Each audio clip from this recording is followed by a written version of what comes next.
Assalamualaikum warahmatullahi wabarakatuh. Alhamdulillah teman Al-Kanzu, sahabat-sahabat Al-Kanzu yang budiman. Insya Allah Allah tambahkan keimanan kita pada bulan Ramadan ini. Dan pada kesempatan kali ini saya akan membacakan masih buku yang sama, buku Fawaidul Fawaid halaman 226. Judulnya Antara yang mendapat petunjuk dan yang tersesat. Wa kadzalika nufassilul ayati walitastabina sabilul mujrimin. Dan demikianlah kami terangkan ayat-ayat Al-Qur'an agar terlihat jelas jalan orang-orang yang saleh dan agar terlihat jelas pula jalan orang-orang yang berdosa. Wa may yushaqiqir rasul min ba'di ma tabayyana lahul huda wa yattabi' ghayra sabilil mu'minin nuwallihi ma tawalla. Dan barang siapa menentang Rasul Muhammad sallallahu alaihi wasallam setelah jelas kebenaran baginya dan mengikuti jalan yang bukan jalan orang-orang mukmin, kami biarkan dia dalam kesesatan yang telah dilakukan itu. Quran Surat An-Nisa ayat 115. Allah telah menjelaskan segala sesuatu. Allah Subhanahu wa taala telah menjelaskan jalan orang-orang mukmin dan jalan orang-orang yang suka berbuat dosa. Allah juga telah menerangkan perbuatan dan akibat yang akan diterima oleh tiap-tiap mereka. Bahkan Allah pun menerangkan siapa saja kawan masing-masing kelompok serta bagaimana penghinaannya terhadap kelompok yang satu dan pertolongannya kepada kelompok yang lain dan mengapa dia menolong kelompok tersebut. Semua itu dijelaskan di dalam kitabnya secara terperinci. Allah Subhanahu wa taala telah menjelaskan kedua jalan ini dengan gamblang di dalam kitabnya. Dia Azza wa Jalla menyingkap dan menjelaskan kedua jalan tersebut dengan sejelas-jelasnya hingga keduanya dapat terlihat oleh mata hati.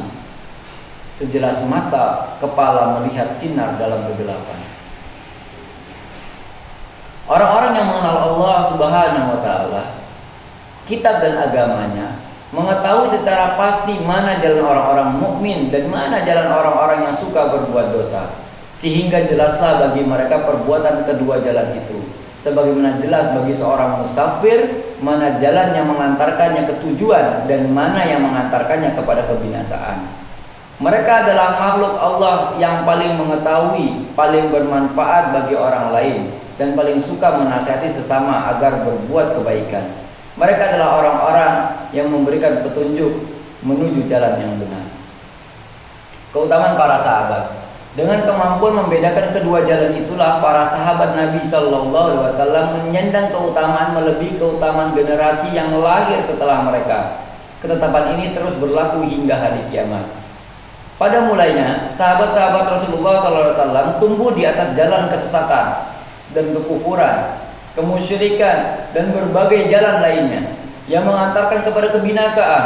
Mereka mengetahui kesesatan jalan yang mereka lalui secara pasti. Kemudian diutuslah Rasul kepada mereka untuk mengeluarkan mereka dari jalan kegelapan menuju petunjuk dan jalan Allah yang lurus.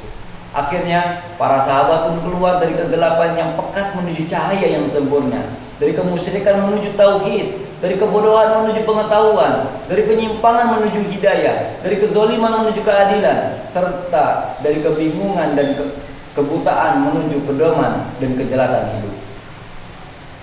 Orang-orang pilihan ini mengetahui betapa besarnya keutamaan yang telah mereka raih dan betapa hina kehidupan mereka dahulu. Demikian memang bahwa sesuatu itu akan tampak beda dengan munculnya sesuatu yang menjadi lawannya. Dengan pengetahuan tersebut, keinginan dan kecintaan para sahabat terhadap Islam yang telah mereka raih pun semakin bertambah seiring dengan itu. Semakin bertambah pula kebencian mereka terhadap kekufuran yang telah mereka tinggalkan. Para sahabat Nabi SAW adalah orang-orang yang paling cinta kepada tauhid, iman dan Islam. Mereka sangat mengenal jalan yang harus ditempuh. Di samping itu, mereka sangat benci terhadap segala hal yang bertentangan dengan semua itu. Kehidupan yang hakiki dan bermanfaat akan diraih hamba dengan memenuhi seruan Allah dan Rasulnya secara lahir dan batin. Siapa saja yang tidak memenuhi seruan itu, sesungguhnya ia telah berbeda dalam kematian meski fisiknya hidup di mata manusia. Jadi ada orang-orang yang hidup tapi sesungguhnya mati. Jalan orang yang berdosa dan jalan orang yang beriman.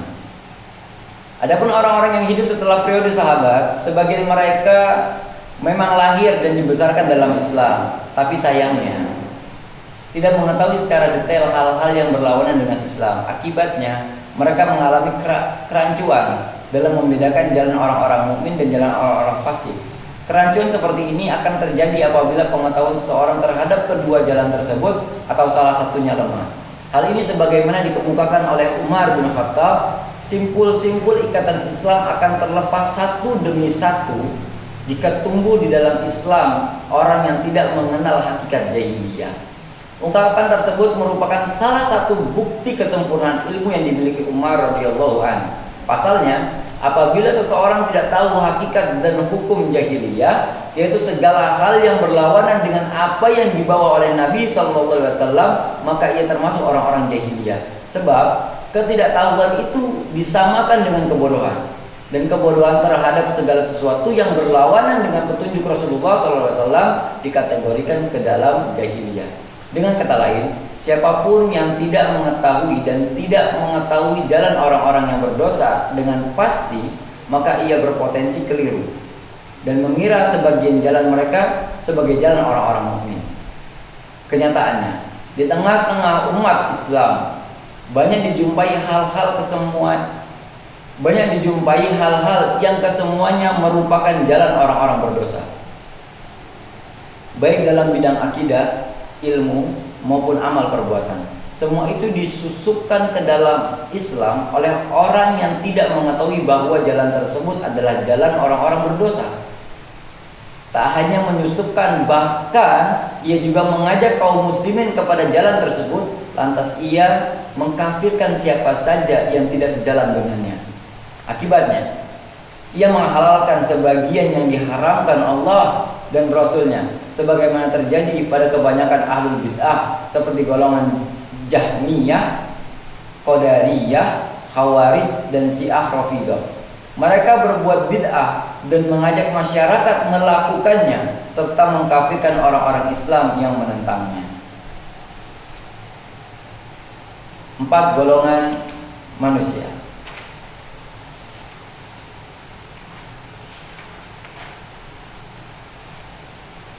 Terkait tema bahasan kali ini, manusia dapat diklarifikasikan menjadi 4 golongan, yaitu sebagai berikut. Pertama, orang-orang yang mengetahui jalan orang-orang mukmin dan jalan orang-orang yang berdosa dengan terperinci, baik secara teori maupun praktik. Mereka adalah makhluk Allah yang paling berilmu. Kedua, orang-orang yang tidak mengetahui jalan orang-orang mukmin dan jalan orang-orang berdosa, seperti halnya binatang. Mereka memiliki kecenderungan untuk mengikuti jalan orang-orang yang berdosa itu. Ketiga, orang-orang yang berusaha keras mengenal jalan orang-orang mukmin, namun tidak memfokuskan diri untuk mengenal jalan yang berlawanan dengannya. Mereka sekedar mengetahui jalan yang berlawanan itu secara global dengan tujuan menyelisihinya. Mereka juga mengetahui batilnya segala hal yang berlawanan dengan jalan orang-orang mukmin, sekalipun ia tidak mendalami semua itu secara detail.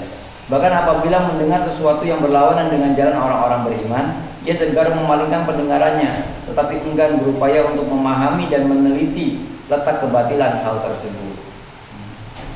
Yang keempat, orang-orang yang mengenal jalan keburukan, bid'ah, dan kekufuran secara terperinci, namun mengenal jalan orang-orang yang beriman hanya secara global.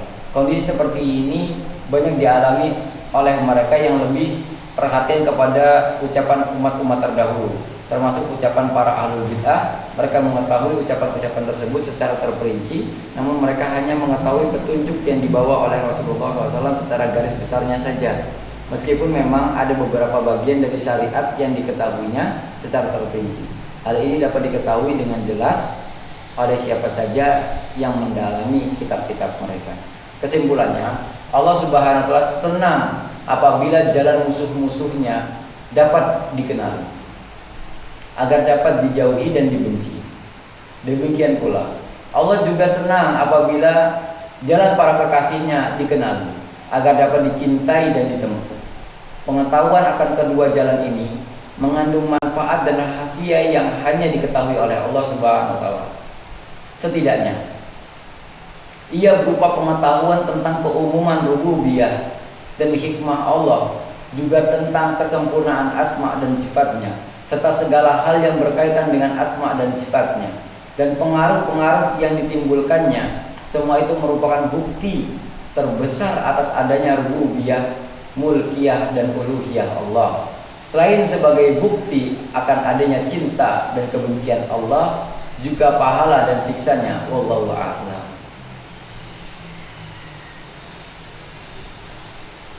Dan yang terakhir adalah antara kekasih Allah dan musuhnya. Orang-orang yang mempunyai keperluan tentu akan bersimpuh di pintu rajanya dan memohon agar keinginannya dikabulkan. Biasanya seorang raja dikelilingi oleh orang-orang kesayangan yang mencintai raja tersebut. Orang-orang kesayangan tersebut merupakan orang-orang yang menjadikan sang raja sebagai tumpuan harapannya. Mereka adalah orang-orang yang menemaninya sekaligus menjadi kepercayaannya. Apabila sang raja ingin mengabulkan hajat salah seorang rakyatnya yang taat, ia memperkenankan orang-orang kesayangannya untuk memberikan penilaian positifnya terhadap si pemohon sebagai bentuk kasih sayang raja kepada si pemohon dan penghormatan bagi orang kesayangan tersebut. Adapun para pemohon lainnya yang suka membangkang, ia akan diusir dari pintu kerajaan dan dicambuk dengan cemeti agar tidak mendekat, apalagi memohon pertolongan kepadanya. Semoga kita termasuk golongan orang-orang yang dicintai oleh Allah Subhanahu wa taala, menjadi golongan kekasih Allah Subhanahu wa taala, bukan orang-orang yang Allah benci. Maka jadikanlah Allah adalah Rabb, Allah adalah Malik, Allah adalah Ilah. Qul a'udzu birabbin nas, malikin nas, ilahin nas. Dengan mengenalnya sehingga akan jelas pula jalan kebenaran dan jalan kebatilan. Mungkin itu yang dapat saya sampaikan. Wallahu a'lam bishawab. Wassalamualaikum warahmatullahi wabarakatuh.